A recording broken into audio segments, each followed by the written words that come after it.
बार एक बूढ़ा ब्राह्मण था। वह हर रोज पीपल सींचने जाता था। जैसे ही वह पीपल सींचने लगता था, उसी समय पीपल के पेड़ में से एक लड़की निकलती और कहती, पिताजी, मैं आपके साथ घर जाऊंगी। यह सुनते सुनते वह बूढ़ा ब्राह्मण दिन प्रतिदिन कमजोर होने लगा।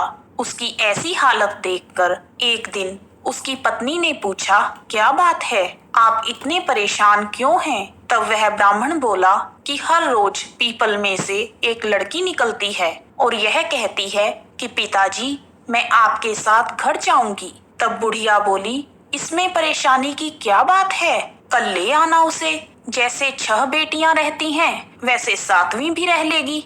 अगले दिन बूढ़ा ब्राह्मण उस लड़की को घर ले आया।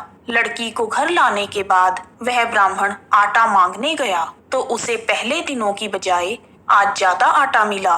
जब बुढ़िया आटा छानने लगी तो लड़की ने कहा, लाओ माँ, मैं छान देती हूँ।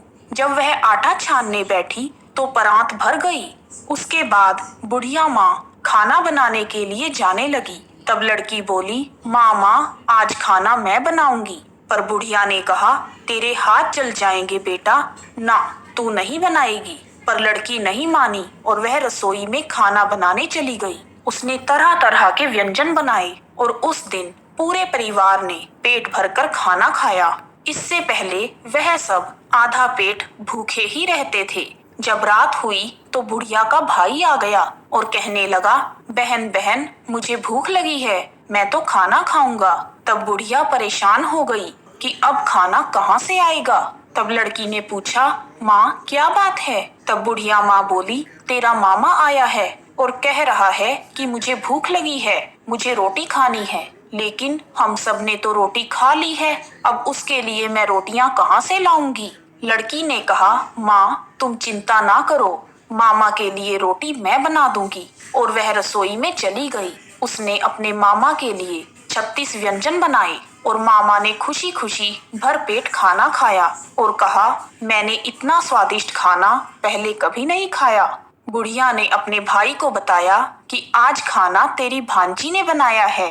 शाम हुई तो लड़की बोली, माँ, चौका लगाकर चौके का दिया जला देना, आज मैं कोठरी में सोऊंगी। बुढ़िया ने चिंता जताते हुए कहा, ना बेटी, तू डर जाएगी। लेकिन वह बोली, मैं नहीं डरूंगी, मैं कोठरी में ही सोऊंगी। और वह लड़की कोठरी में जाकर सो गई। आधी रात को जब वह लड़की उठी और उसने चारों तरफ नजर घुमाई तो धन ही धन हो गया।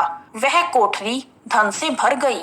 उसके बाद वह लड़की घर से बाहर चली गई। जब वह बाहर जाने लगी तो गली में एक आदमी सो रहा था। उसने रात को उस लड़की को जाते हुए देखा तो कहा, बेटी, तू कहाँ जा रही है? तब लड़की बोली, मैं तो दरिद्रता दूर करने आई थी। अगर तुम्हें भी दरिद्रता से छुटकारा चाहिए तो तुम भी करवा लो। तब उस लड़की ने उस आदमी के घर की तरफ देखा और उसका घर भी धन धान्य से भर गया। सुबह होते ही जब बुढ़िया उठी तो वह कोठरी में लड़की को देखने गई, पर उसे लड़की नहीं मिली। वह चिंतित हो गई और वह उसे ढूंढने लगी। तब गली में बैठे हुए उस आदमी ने बताया कि वह लड़की कोई और नहीं, साक्षात लक्ष्मी माता थी, जो तुम्हारे साथ साथ मेरी दरिद्रता भी दूर कर गई। हे लक्ष्मी माता, जैसे आपने उस बूढ़े ब्राह्मण तथा उस गली वाले आदमी पर कृपा की, वैसे ही हम सब पर भी अपनी कृपा बनाए रखना।